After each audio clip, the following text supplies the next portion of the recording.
Hello po sa inyong lahat mga ka-crypto. Ako po si Pinoy Crypto Trader at sa video na ito ay atin pong pag-uusapan ang tungkol dito kay MicroStrategy kung saan ay nahack po yung kanilang X account. Yan, sa mga hindi pa nakakaalam ay ang X platform po ay ang dating Twitter. Pinalitan po siya ni Ginoong Elon Musk ng bagong pangalan nito na tinatawag pong X. At ayan, nahack po ang X account ng MicroStrategy. Ito po yung kumpanya ni Ginoong Michael Saylor, isa pong Bitcoin maximalist. Yan, nahack po siya at marami pong mga nabiktima dito kung saan ay umaabot po ng $440,000 yung mga nawala sa mga investors dahil sa hacking incident na ito. Kaya ayan, bago po tayo magpatuloy ay nais ko lamang po munang bigyang linaw ang aking disclaimer kung saan ang nilalaman po ng video na ito ay hindi po ito isang financial advice. For education and information purposes lamang po ang layunin nito.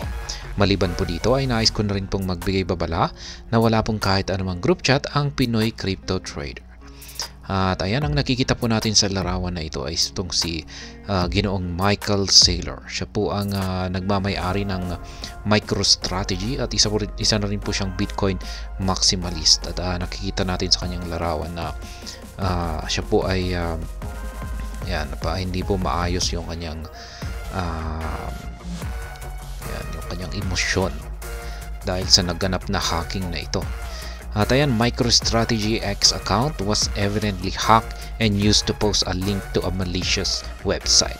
Kaya ayan, ang MicroStrategy kung saan ay yung kanilang X account daw po ay talagang na-hack.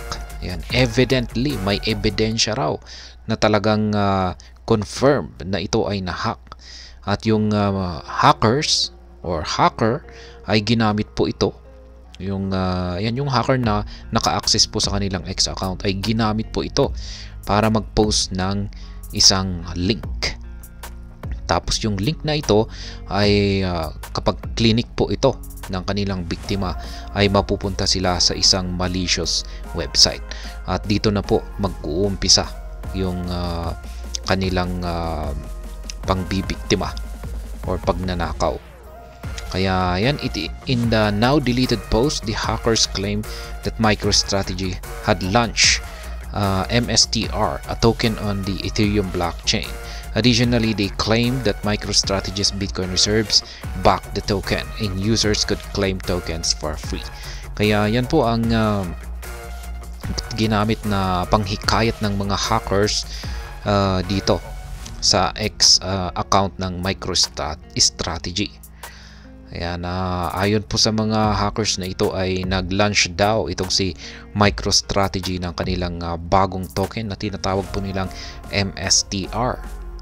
Ayan, isa itong token sa Ethereum blockchain.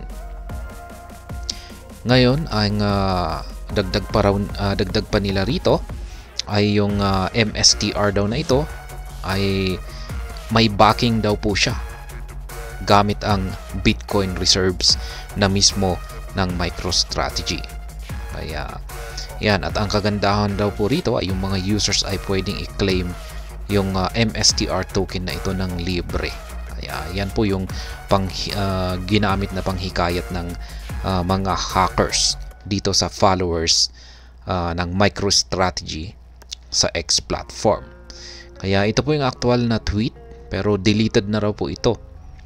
Yan, Spreak. Ginamit po yung pangalan na or user handle na Spreak or Spreak away. Sabi rito ay there was a second best after all. Yan, hack account if not obvious. Hindi po pala si Spreak. Si Spreak yung nag-post sa screenshot ng na-hack na X account ng MicroStrategy. Ayan. Hindi po pala ito. Ito po. Yan, MicroStrategy. Announcing MSTR, an Ethereum token fully integrated into our ecosystem. What sets us apart? Kaya ayan po. Yung MSTR nila. Yan, low gas fees and seamless transactions built on trusted scalable code backed by MSTR and supplied from our BTC reserves. Claim your free MSTR today. Kaya ayan. However, when users click through the link and connect their crypto wallet to the phishing website, they are knowingly grant a malicious smart contract the ability to siphon their crypto assets. Kaya yan po yung nakakatakot rito. Kung pag yung mga users ay clinic po yung link na ito, ayan, ay mapupunta po sila sa isang phishing website. Tapos kapag kinonekta po nila yung kanilang wallet, ay ayan na. Yung malicious smart contract ay ito na po yung uubos sa laman nito. According to blockchain sleuth Zach XBT, the bad actors received over $440,000 from their scheme. At the same time, they have transferred a significant portion of the loot to different addresses and now hold a balance of $200,000 at press time. Kaya yan, ayun daw po kay Zach XBT, ay yung mga hackers na ito or bad actors ay nakatanggap na raw po sila ng higit $440,000. At ang kanilang ginawa ay agad po nila itong transfer o inilipat sa iba't ibang mga addresses. At ngayon ay ang kanilang balance mula nung nailabas po ang balitang ito ay nasa $200,000. Meanwhile, it appears that MicroStrategy has regained access to the HackX account at the time of writing. The malicious posts have since been deleted, although the company has yet to reveal the details of the hack. Kaya ayan.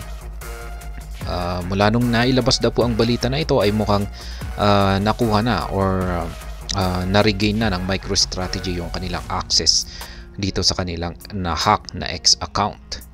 At yun nga lang, at wala pa silang inilalabas na pahayag tungkol sa insidenteng ito. Kaya ayan po siya, si Ginoong Michael Saylor. At hanggang dito na lamang po tayo sa video na ito. Sana po ay inyong nagustuhan ang aking paliwanag dito. Kung inyo po itong nagustuhan ay pakiclick lamang po ang like button nito. Para naman po sa mga bago lamang dito, kayo po ay aking inaanyayahan para mag-subscribe. Pakiclick na rin po ang bell icon nito dahil ito po ang siyang magsisilbing notification nito sa mga bago kong videos na akin pong ina-upload sa aking YouTube channel na ito. Marami pong salamat sa panonood, ingat po tayo lagi at God bless po sa ating lahat.